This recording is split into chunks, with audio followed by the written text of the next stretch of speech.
Aspirants, welcome to my channel judiciary with Ruchi. So कैसे हैं आप सब? होप आप सब बिल्कुल ठीक होंगे।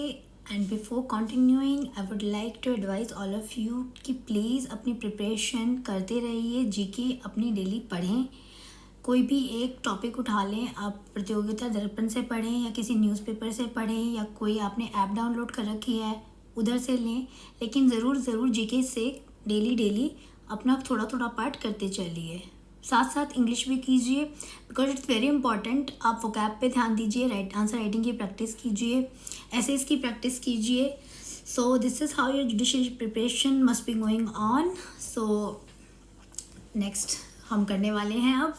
कल हमने किया था मे presume, shell presume and conclusive proof. आज हम करने वाले हैं the second part of the Indian evidence act, that is the relevancy of facts. Chapter 2 है ये, relevancy of facts. So before starting this, आप प्लीज़ इसको एक बार रिवाइज कर लीजिएगा जो भी पिछला पोर्शन है, ताकि आपको कोई भी परेशानी या डाउट हो तो प्लीज़ मुझे मैसेज कर दीजिए या कमेंट कर दीजिए। सो हम इसे पहले एक बार सेक्शन को रीड करते हैं। Evidence may be given of facts in issue and relevant facts. See, evidence may be given of facts in issue and relevant facts. First of all ये हमारा सेक्शन 5 है। सेक्शन 5 में दो चीज़ें मेंशन कर रखी हैं। First is fact in issue, that is also called principal fact. Second हमें दे रखा है रिलेवेंट फैक्ट्स, जिन्हें एविडेंशियरी फैक्ट्स भी बोला जाता है। रिमेंबर, आप पिछली प्रीवियस वीडियोस देखेंगे तो आपको पता चल जाएगा, मैंने इसे पूरा प्रॉपरली एक्सप्लेन कर रखा है।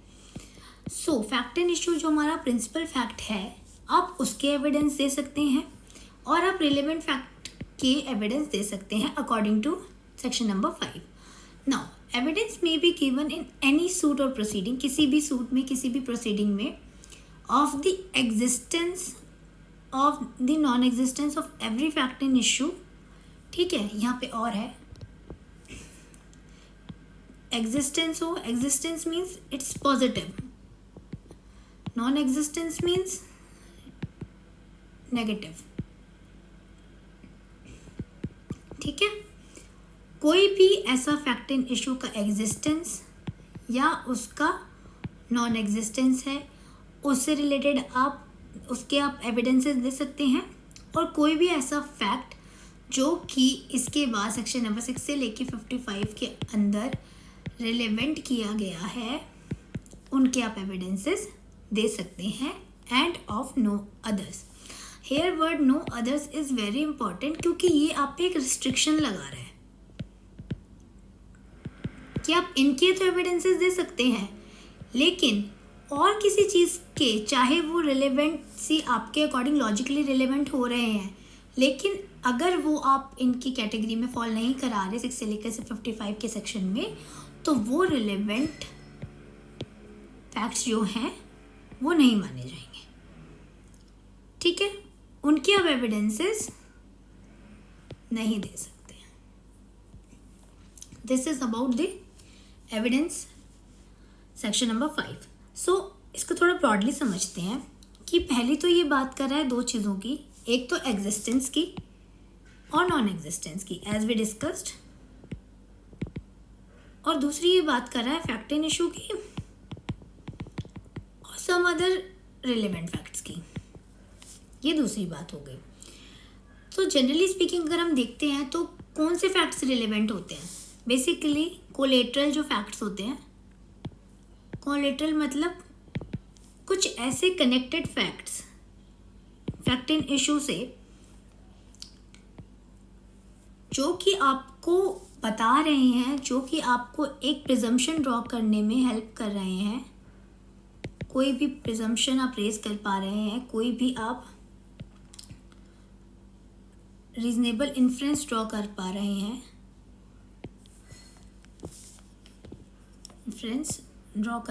हैं, वो फैक्ट जो कि आपको कैपेबल कर रहे हैं किसी भी रीजनेबल प्रिजम्पशन को ड्रॉ करने में, किसी भी रीजनेबल इन्फ्रेंस का पता लगाने में, वो फैक्ट होंगे आपके कोलेटरल फैक्ट्स, जिन्हें रिलेवेंट फैक्ट्स बनाया जाएगा by making them fall under the section number 6 to 55। ठीक है, तो बेसिकली क्या हो रहा है कि यहाँ पे जो फैक्ट आपको अफोर्ड नहीं कर पा रहे हैं, इनकैपेबल हैं, जो आपको कोई भी कंक्लूजन या कोई प्रिजम्पशन या कोई इन्फरेंस ड्रॉ करने में मदद नहीं कर रहे हैं, तो उन फैक्ट को आप कंसिडर नहीं करेंगे। ठीक है, या वो प्रिंसिपल फैक्ट से रिलेटेड आपको कुछ बता रहे हैं या मैटर इन डिस्प्यूट से आपको कुछ बता रहे हैं, अगर वो कैपेबल है तो दे आर एडमिसिबल, अगर नहीं है तो दे आर नॉट। ठीक है, मतलब बेसिकली हमें क्या करना है, हमें फैक्ट एंड इशू को प्रूव करना है। फैक्ट एंड इशू क्या होता है हमें हम उसमें पढ़ेंगे इलस्ट्रेशंस में, तो आपको और क्लियर होगा। तो फैक्ट एंड इशू अगर आप उससे कहीं लीडिंग, आपको कोई ऐसा लीड कर रहा है कि हाँ भाई which is pointing in the point in issue, आपको उससे मदद मिल रही है फैक्ट से किसी भी चीज़ को ड्रॉ करने में, कोई फैक्ट ऐसा आ रहा है जो आपको हेल्प कर रहा है केस से रिलेटेड कोई भी फैक्ट को प्रूव करने में, तो उसके हम रिलेवेंट मान लेंगे। Basically this is telling about the relevancy only, कि कौन से फैक्ट को हम रिलेवेंट करेंगे और कौन से फैक्ट को हम रिलेवेंट नहीं करेंगे। तो जो भी हमें ऐसा है मैटर्स, जो भी एविडेंस है वो कन्फाइन होंगे सिर्फ फैक्ट एंड इशू से और रिलेवेंट फैक्ट से। फर्स्ट ऑफ ऑल तो ये थिंग। अब देखा जाए कि अब हम ये कहते हैं कि whether the connection between the collateral facts and the principal facts are too remote. देखो रिमोट है या नहीं, रिमोट मतलब दूर का, कोई ऐसा कनेक्शन नहीं बैठ रहा है जिससे आप कोई प्रिजम्पशन या किसी को इन्फ्लुएंस ड्रॉ कर पाए, तो वो फैक्ट क्या होगा, वो fact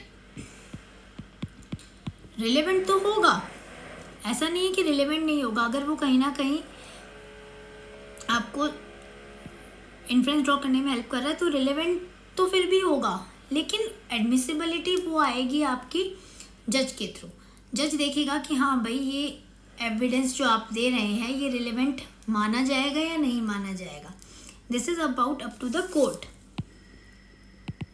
up to the court. जज देखेगा ये अपनी रीजनेबल और लॉजिकल प्रिजम्पशन से, अपने एक्सपीरियंस से, कि जो आप एविडेंस लेके आ रहे हैं रिलेवेंट फैक्ट्स के, जो आप रिलेवेंट फैक्ट बता रहे हैं कि भाई ये केस है इसमें ये रिलेवेंट फैक्ट है, वो रिलेवेंसी आप क्रिएट कर रहे हैं 6 to लेकर 55 में, तो वो जज के अकॉर्डिंग होगी। जज का डिस्क्रिप्शन है उसके ऊपर कि वो कह सकता है कि भाई ये रिलेवेंट है, वो कह सकता है ये रिलेवेंट नहीं है। ठीक है, तो उनका डिसीजन के ऊपर होगा। रिलेवेंसी अगर आप 6 to 55 के अंदर फॉल करा पा रहे हैं तो दैट विल बी रिलेवेंट। इसी तरीके से फैक्ट एंड इशू के भी आप दे रहे हैं। फैक्ट एंड इशू क्या होता है, कोई भी डिस्प्यूट, एक पार्टी डिनाई कर रही है, दूसरी पार्टी उस चीज़ को अप्रूव कर रही है, तो वो चीज़ हो जाएगी हमारी fact and issue, principal fact जो that needs to be prove. तो इनकी आप एविडेंसेस दे पाएंगे। चलो अब हम देखते हैं कि हमने एग्जिस्टेंस की बात करी कि हाँ भाई ये फैक्ट जो है एग्जिस्ट कर रहा है, ये फैक्ट एग्जिस्ट नहीं कर रहा है, इससे आप रिलेवेंट फैक्ट को आप दे सकते हैं। एंड ऑफ नो अदर्स जो वर्ड है ना वो आपको रिस्ट्रिक्ट कर रहा है, दैट इज प्रिक्लूडिंग यू, कि हाँ भाई आप जो मन में आएगा वो नहीं दे सकते हैं अनटिल एंड अनलेस वो फॉल कर रहा है रिलेवेंट फैक्ट्स की कैटेगरी में, तो ठीक है, नहीं तो आप उसके एविडेंस नहीं दे रही है। इट इज़ इनकैपेबल कि आप कोई उससे प्रिजम्पशन ड्रॉ नहीं कर पा रहे हैं फैक्ट एंड इशू से, तो वो that fact may be relevant, it has to be proved in the proper way जो कि एक्ट में दे रखा है। ठीक है, तभी वो एडमिसिबल माना जाएगा, तभी वो एडमिटेड हो सकता है। सो जो ये चैप्टर्स दे रखे हैं, मान लीजिए जैसे आपका रिलेवेंट फैक्ट्स जो हैं, क्या सारे एडमिसिबल होते हैं? सारे तो एडमिसिबल नहीं है ना। फॉर एग्जाम्पल अगर हम लेना चाहें, we can take example of section number 91। Section number 91 क्या कहता है कि अगर मान लीजिए कोई कॉन्ट्रैक्ट हुआ है और वो कॉन्ट्रैक्ट में जो है वो एक डॉक्यूमेंट की फॉर्म में उसको बना लिया गया है, तो उस डॉक्यूमेंट के लिए जो एडमिसिबल जो होगा वो प्राइमरी एविडेंस क्या होगा, वो डॉक्यूमेंट ही होगा। आपको उसको कॉन्ट्रैक्ट को जो प्रूफ करना है वो डॉक्यूमेंट के थ्रू ही प्रूफ करना है। ठीक है, तो डॉक्यूमेंट इज एन इशू है तो भी आप उससे उसी से प्रूफ करेंगे, है ना। पर अगर आप उसके सेकेंडरी एविडेंसेस देना चाहें कि हाँ भाई सेकेंडरी एविडेंस देके उसे प्रूफ कर दें, तो प्रिक्लूड कर देता है। ठीक है ना। क्यों करता है प्रिक्लूड? क्योंकि इटसेल्फ वो सेक्शन नंबर 91 में मेंशन कर रखा है कि document the no other evidence is admissible under section 91 except the document itself. ये पावर अब जज को सेक्शन नंबर 136 में भी दे रखी है कि जजेस may ask questions, they can ask you in what manner a fact which is to be disproved और proved would be relevant and he shall admit the evidence only if he thinks that it is alleged fact would be relevant. कोई भी ऐसा fact जो है वो relevant कर रहा है तो वो उस चीज़ को एडमिसिबल करेगा। हर फैक्ट एडमिसिबल नहीं होता है। जैसे आपके स्पाउस के जो आपके होते हैं, आपके स्पाउस की कम्युनिकेशंस होती हैं, वो रिलेवेंट तो हैं, they definitely relevant but not admissible. So admissibility and relevancy is different thing. आप एडवोकेट की और उसके क्लाइंट की कोई भी कॉन्वर्सेशन है, that is obviously relevant but not admissible. आप उसके रिगार्डिंग एविडेंस नहीं दे सकते हैं कि आप सोचें कि हाँ भाई मैं उसको एडमिसिबल करा दूँ, दैट इज़ नॉट पॉसिबल। ठीक है, because that is professional communication and that is to be privileged. तो ये हो गया हमारा fact and issue. Relevant facts क्या है कि एक फैक्ट दूसरे फैक्ट से इस तरीके से कनेक्टेड है जैसे कि हमें 6 से 55 सेक्शन में दिया हुआ है। Clear? I hope you are getting my point. यहाँ पे दो चीज़ें हैं, fact and issue and relevant facts. Fact and issue हमने डिस्कस करा है और रिलेवेंट फैक्ट हमने कर लिया कि कोई भी ऐसा कोलेटरल फैक्ट जो कि हमें इंटरमिक्सड है इस तरीके से फैक्ट एंड इशू के साथ कि हम उससे कोई भी कंक्लूजन ड्रॉ करने में, उससे कोई भी इन्फ्रेंस ड्रॉ करने में हमें हेल्प मिल रही है, इन्फ्रेंस करने में वो फैक्ट आप कर रहा है तो वो फैक्ट रिलेवेंट हो जाएगा। This is only creating relevancy. Is it okay? So this was about the section number 5. So let's move on to an illustration that will be more easy. So explanation पढ़ते हैं पहले. The section shall not enable any person to give evidence of a fact which he is disentitled. Disentitled मतलब आपसे वो power ले ली गई है, आपको उस चीज़ का हक नहीं दिया जा रहा. To prove by any provision of law for the time being in force relating to civil procedure. देखिए सिविल प्रोसीजर में ऐसे कई रूल्स आपको मेंशन कर रखे हैं, ऐसे कई लॉ आपको दिए हुए हैं कि आपको वो आपसे वो पावर ले रहा है, आपको डिसएंटाइटल कर रहा है कि हाँ भाई अगर सिविल प्रोसीजर कोड में कोई ऐसा सेक्शन है, कोई ऐसा रूल है, कोई ऐसा प्रोविज़न दिया हुआ है जो आपको डिसएंटाइटल कर रहा है कि आप उसके फैक्ट नहीं दे सकते, उसके आपको एविडेंस देने के लिए मना किया जा रहा है ऑफ एनी फैक्ट, तो उस केस में आपका जो लॉ है, सीपीसी है, वो प्रिवेल करेगा over the Indian evidence act. Indian evidence act अपने में खुद बता रहा है कि रिलेवेंट फैक्ट के दे सकते हो, इसके दे सकते हो, सब चीज़ें बता दी। लेकिन जब सीपीसी की बात आ रही, सीपीसी में अगर खुद उसने बोला है कि भाई आपको ऐसे करना है, डिसएंटाइटल कर रहा है कि आपको इस तरीके से प्रूव नहीं माना जाएगा, हम तो नहीं ले रहे सेकेंडरी एविडेंस, हम तो प्राइमरी एविडेंस लेंगे, तो उस केस में जो भी होगा वो आपका क्या माना जाएगा, that will fall under your CPC और सीपीसी प्रिवेल करेगा। उस वक्त इंडियन एविडेंस आके खुद नहीं कह सकता कि नहीं भाई तू कैसे बोल रहा है, चलेगा तो वही जो मैं कह रहा हूँ, तो वो पॉसिबल नहीं है। उस केस में आप सीपीसी को फॉलो करेंगे। It is already mention in the evidence act only. Illustration देखते हैं। A is tried for the murder of B by beating him with a club with the intention of causing his death. Now this is a situation which is given to you कि A जो है try हो रहा है murder के लिए B के, बाकी उसने उसे स्टिक से मारा एंड इंटेंशन थी कॉजिंग डेथ की। तो इसमें आपका फैक्ट एंड इशू क्या बनेगा? When you will see this, तो आपको फैक्ट एंड इशू क्या बनेगा कि A is beating with the club, ठीक है। दूसरा आपका क्या बनेगा, is he beating by death, is उसकी इंटेंशन है, is beating because of causing death, और ऐसा है तो उसकी डेथ इस बीटिंग से हुई है। तो ये सब जो भी सिचुएशन दे रखे हैं ये आपके फैक्ट एंड इशू है। भाई एक पार्टी कह देगी कि हाँ भाई इसने मारा है, दूसरी पार्टी कह देगी भाई मैंने तो नहीं मारा। तो इस केस में क्या हो रहा है, एक तरफ से असर्शन आ रहा है, एक तरफ से डिनाइल आ रहा है, तो आपका फैक्ट एंड इशू क्रिएट हो जाएगा। ये हो गया आपका फैक्ट एंड इशू। अब इनसे रिलेटेड रिलेवेंट फैक्ट्स क्या हैं कि भाई उसकी इंटेंशन थी, उसका कोई कॉज था, उन दोनों के बीच में लड़ाई हुई थी, इस वजह से उसने वो हुआ, उसने प्रोवोक किया उसको मारने के लिए। ये सब रीजंस हैं, ये सब कॉज बन जाएंगे, रीजंस बन जाएंगे आपके कि क्या क्या सिचुएशन हुई उस वक्त।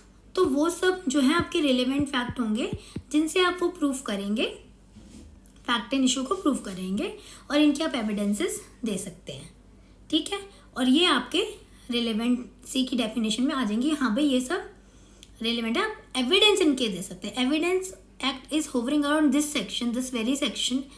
इसको क्लियर करना बहुत ज़रूरी है क्योंकि सेक्शन नंबर 5 ही बता रहा है कि भाई मैं जो हूँ, मैं बता रहा हूँ कि हाँ भाई जो एविडेंस आप दे सकते हो वो फैक्ट एंड इशू और रिलेवेंट फैक्ट के दे सकते हो and no others. So it is being giving a compulsion on you कि हाँ भाई आप यही करना पड़ेगा ना। अब रिलेवेंसी और एडमिसिबिलिटी की बात करते हैं। रिलेवेंसी देखा जाए तो आपको पता है कि हाँ भाई कोई भी एक लॉजिकल फैक्ट है, वो आपने लीगली रिलेवेंट कराया अंडर सेक्शन 6255, ठीक है, वो आपका रिलेवेंट हो गया। बट अभी हमने बोला कि रिलेवेंट फैक्ट है, नॉट नेसेसरीली भी एडमिसिबल, है ना। ज़रूरी तो नहीं है कि रिलेवेंट फैक्ट एडमिसिबल हो, मैंने अभी आपको एग्जांपल दिया। तो इस केस में जो रिलेवेंट फैक्ट्स हैं need not be necessarily admissible, but admissible facts,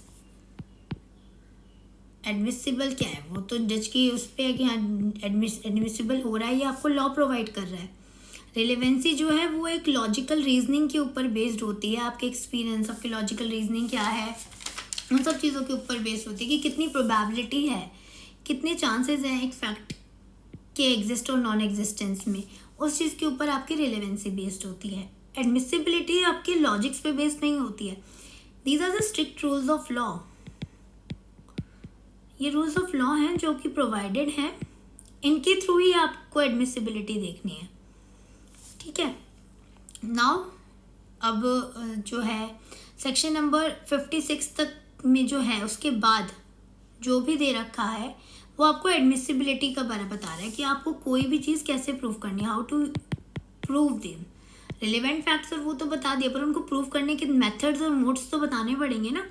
वो मेथड और मोड्स, वो तरीके जो होते हैं वो आपको एडमिसिबिलिटी के बारे में बताते हैं कि एक रिलेवेंट फैक्ट को एडमिसिबल बनाया, आपको उस तरीके से प्रूव करना है, वो आपको एडमिसिबिलिटी बताएगी। Whereas rules of relevancy 5 to 55 में कैरी करते हैं, वो आपको देखना है। ठीक है, सो अब हमने ये हमारा रिलेवेंसी हो गया, एडमिसिबिलिटी हो गया। Now how to prove them. Proof और एडमिसिबिलिटी में यही है कि जो फैक्ट्स एडमिसिबल हैं उनको कैसे प्रूफ किया जाएगा, ये हमें आने वाले पार्ट में बताया जाएगा कि जो प्रूफ है वो रिलेवेंट फैक्ट को हम कैसे प्रूफ देंगे। जो रिलेवेंट फैक्ट हैं जो कि एडमिसिबल हैं उनके फैक्ट को हम उनके एविडेंसेस देख के किसी भी फैक्ट को प्रूफ करेंगे, that is difference. So reliability obviously है, अगर आप कोई भी फैक्ट रिलेवेंट है तो उसकी रिलायबिलिटी को चेक करना भी कोर्ट का काम है कि भाई कितना रिलायबल है, उसको लगता है कि ये ट्रस्टवर्दी है, कोई विटनेस आ रहा है, तो ये सब चीज़ें कोर्ट के ऊपर है, दिस इज कोर्ट डिस्क्रिप्शन। अच्छा, सेक्शन नंबर 5 की जो एक्सप्लेनेशन है वो बेसिकली ये कहना चाह रही है, जैसे कि मैंने आपको भी बताया कि सीपीसी में कुछ रूल्स प्रोवाइडेड हैं, मैं आपको बता देती हूँ उन रूल्स के नाम, please go and read them. एक तो ऑर्डर नंबर 7 है, ऑर्डर नंबर 8 का रूल 1A है, और ऑर्डर नंबर 41 है, रूल 27। ये कुछ रूल्स हैं, इनको आप रीड कर लीजिएगा प्लीज़, इसको आपको इनके साथ ही रीड करना है। सो इनको एक बार रीड करके मुझे अपना बता दीजिएगा कि आपको इसमें कुछ ना समझ में आया हो तो will deal with it. So basically हम समझ गए हैं कि admissibility is a rule and इसको एक्सक्लूड करना, एडमिसिबिलिटी को अगर हम हटा रहे हैं तो वो एक एक्सेप्शन है, क्योंकि जनरली तो रिलेवेंट फैक्ट्स एडमिसिबल होते हैं, बस कुछ ऐसे फैक्ट्स होते हैं रिलेवेंट जिनको हम एडमिसिबल नहीं करते, जिनको हम इनएडमिसिबल मान लेते हैं, तो that is an exception. Okay, so here we finishes up our relevant fact, the principle and scope of section number 5. I guess it's complete. Next section में हम करेंगे section number 6 and we'll deal कि हाँ भाई कुछ थोड़ा हम broad view लेंगे कि section 5 के अंदर जो जो relevant facts की बात हो रही है वो कौन कौन से हैं, उनका एक broad view लेके then we'll continue. So I hope आप लोगों को लेक्चर पसंद आया होगा. Guys please like and subscribe to my channel. I am always there. आपको कोई डाउट हो तो प्लीज़ कमेंट बॉक्स में पूछ लीजिए. Hope you like it and all the best for your judiciary preparation.